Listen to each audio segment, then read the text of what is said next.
Olá, seja muito bem-vindo ao Café Virtual.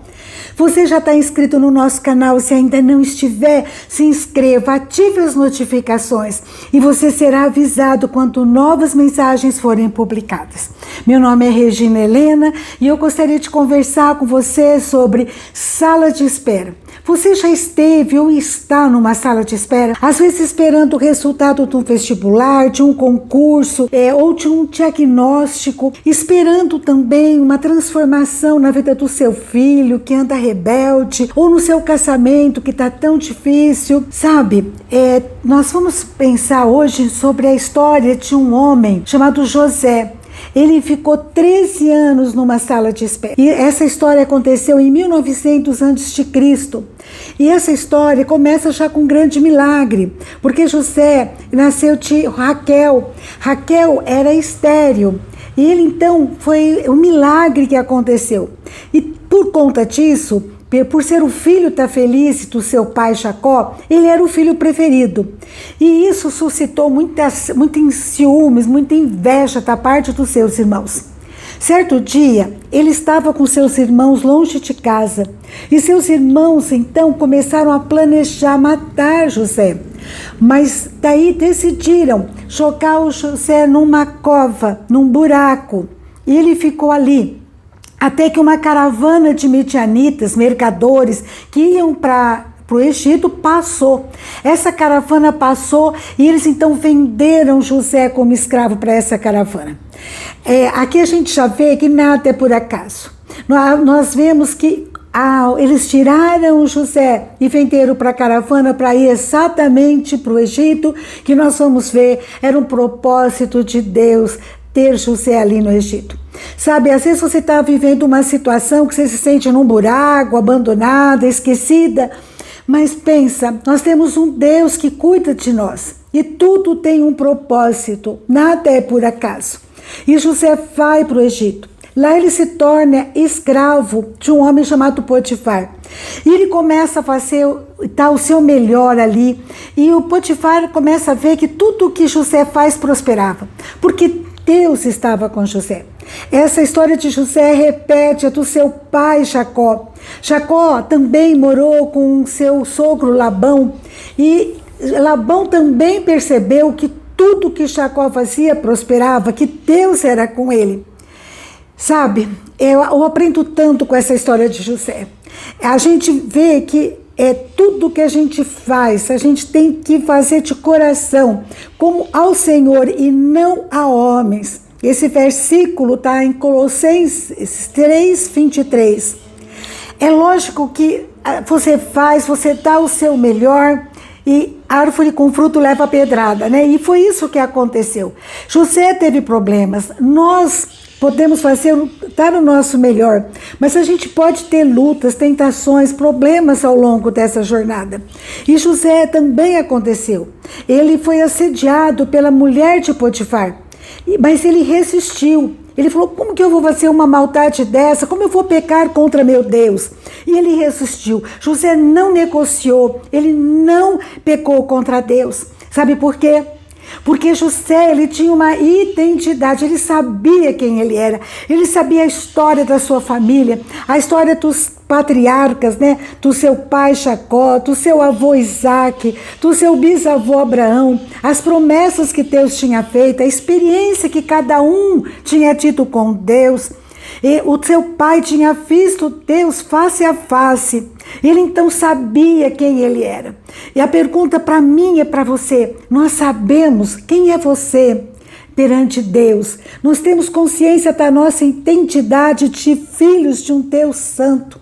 E sendo assim, devemos nos afastar do pecado, de tudo aquilo que contraria, que não agrada a Deus. Muitos podem dizer assim, mas todo mundo faz isso. Mas nós não somos todo mundo. Eu repito, nós somos filhos de um Deus santo. Mesmo assim, fazendo o correto, se afastando da mulher de Potifar, ela o acusou de estuprador. E por isso ele foi preso. De escravo ele foi feito presidiário, ele foi preso. E lá na prisão ele continuou não negociando, né, os valores de Deus, ele continuou agradando a Deus ali na prisão. Sabe, Deus não promete para a gente uma vida sem luta, mas Ele promete que Ele vai estar conosco nessa luta, nos fortalecendo, nos animando, nos sustentando e nos dando força para esperar nele. E isso que José fez. José tinha temor a Deus no coração e ele esperava pelo Senhor. Só que a sala de espera dele agora era uma sala de espera fria, solitária, imagina, escura, né, na prisão, com perigos, né? Nós tínhamos ali bandidos, muito possivelmente animais peçonhentos, e José estava ali, mas ele estava firme. E ali na prisão ele interpretou sonhos. Anos mais tarde, o faraó teve um sonho e ninguém conseguia interpretar. Daí falaram para o faraó que lá na prisão tinha um homem chamado Jacó que sabia interpretar sonho. Faraó chama José na prisão, lá no palácio, e pergunta: você interpreta sonhos? E daí tem mais uma coisa linda, da característica, né, de José. José, lá no capítulo 41 de Gênesis, versículo 16, não sou eu, não tenho essa capacidade, não está isso em mim, mas Deus dará a resposta favorável ao faraó. Ele diz, olha, ele não tira, né, a honra de Deus, é Deus que faz tudo que eu tenho, que eu sou. Todos os meus recursos e realizações eu tenho realmente que atribuir a Deus. Deus é tudo para nós. Faraó, então, ouve a explicação do sonho. E José diz, olha, virão 7 dias de fartura no Egito. E depois 7 anos de fartura no Egito. E depois 7 anos de fome. Então o faraó convida José para ser governador do Egito, para administrar aqueles 7 anos de fartura, de modo que na época da escassez eles não passassem dificuldade, não passassem luta. E José então se torna governador do Egito. José, um estrangeiro, jovem, inexperiente, ele tinha agora 30 anos, desde os 17 ele estava nessa maratona de sala de espera, e ele então é elevado a governador de um país que poderia, inclusive, a enfrentar uma crise, e ele é levado ali. E ele ajunta os alimentos durante os 7 anos de fartura, administra sob a orientação de Deus. E depois de 7 anos, o mundo fica com fome, e em volta do Egito a fome, só que no Egito a fartura. Os irmãos de José e Jacó, seu pai, ficam sabendo que no Egito tem comida, e eles também estão passando necessidade.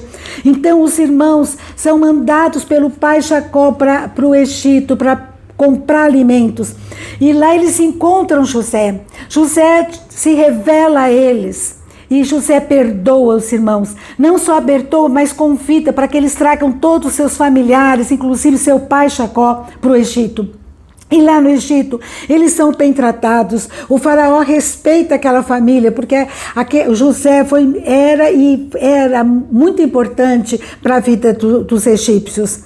E eles ficam ali, até que Jacó morre. Jacó morre lá no capítulo 50 de Gênesis, fala que os irmãos ficaram com muito medo. Agora José, ele vai fazer alguma coisa, vai se vingar de nós, né? Porque o nosso pai morreu. E eles vão até José, no Gênesis 50, 16, e dizem para José: teu pai ordenou antes da sua morte, dizendo: assim direis a José, perdoa, pois, a transgressão dos teus irmãos e o seu pecado, porque te fizeram mal. E eles então pedem, né, que José não prejudique eles e seus familiares. E José chora enquanto eles falavam. José chora, e no versículo 19 ele diz: não temais, acaso estou eu em lugar de Deus? Ele sabia quem ele era, né? Ele era um servo do Deus vivo. E ele diz no 20: vós na verdade intendaste um mal contra mim, porém Deus o tornou em bem. Esse é o nosso Deus, ele transforma o mal em bem. E no versículo 21, ele diz para os irmãos: não temais, pois eu vos sustentarei a vós outros e a vossos filhos. Assim os consolou e lhes falou ao coração: usou de graça, de misericórdia, de amor com os irmãos que tinham feito tanta coisa feia para ele. Isso aí é tão lindo, e a gente assim, se pergunta como foi que José conseguiu perdoar os irmãos. E eu vejo que José, ele viu a beleza do perdão, porque ele viu quando seu pai Jacó abraçou seu tio Esaú. Esaú tinha jurado Jacó de morte, e José vê o seu pai Esaú se abraçando, se perdoando.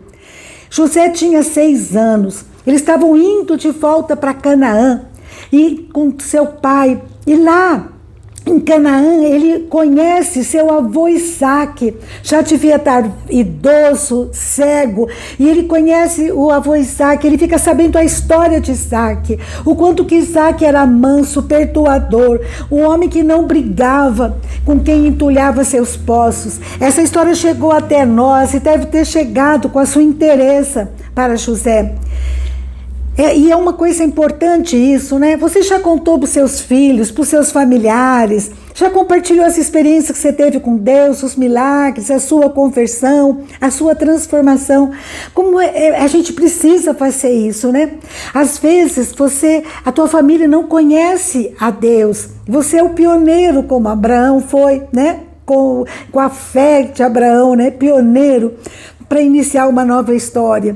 É importante que a gente conte aquilo que temos visto e ouvido. Mas você também pode perguntar: por que José teve esse coração tão perdoador, tão manso? Por que ele sabia a identidade dele?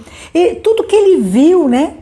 Tudo que ele soube, que Jacó, seu pai, viu Deus face a face, que os seus ancestrais tinham promessas, tudo isso que ele ficou sabendo e ele viu, os irmãos também viram.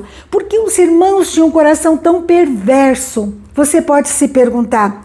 E eu estava pensando, por que experiências semelhantes provocam respostas diferentes? Nunca são iguais, né? Nunca são previsíveis. Sabe, depende muito daquilo que a gente prioriza, daquilo que a gente crê, daquilo que a gente tem como alvo na nossa vida. Nós temos que pensar aquilo que é prioridade, aquilo lá vai reger as nossas respostas. Cada um responde de um jeito relacionado com o que é importante para ele. Para José era importante, prioritário, agradar a Deus, amar a Deus, o temor a Deus. Isso era prioridade para José. E eu gostaria de finalizar pensando que a tua resposta diante das lutas, da sala de espera, às vezes das traições, estão ligadas com aquilo que você crê, com aquilo que você professa, com aquilo que você prioriza, aquilo que você valoriza. Mesma coisa eu. Então a minha pergunta é: o que eu tenho priorizado, o que você tem priorizado, o que temos valorizado? Que a gente possa, na sala de espera, aprender com Deus a não negociar valores, escolher não pecar contra Deus. É porque nós possamos, na sala de espera, guardar os princípios de Deus, tentar praticá-los na nossa vida, mesmo nas lutas, né, nas perdas, né, que possamos fazer isso, pedir perdão, perdoar, resolver pendências e o mais importante, não deixar que outros ou a circunstância, o fato de estar ali na sala de espera, às vezes desanimado, sem esperança, escreva a minha história. Eu não posso deixar isso acontecer, porque quem deve escrever a minha história é Deus, só Ele deve escrever a minha história. Amém? Pensa nisso. Se você está na sala de espera, quiser deixar nas mensagens, né, nos comentários, alguma coisa a respeito, ou saiu de uma sala de espera, quiser compartilhar, faça isso. E que Deus abençoe a sua vida, onde você estiver. Tanto força, coragem, esperança no Senhor, esperando por Ele, somente nele, priorizando a Ele, em nome de Jesus. Um grande abraço, fica com Deus e até a próxima, se Deus quiser.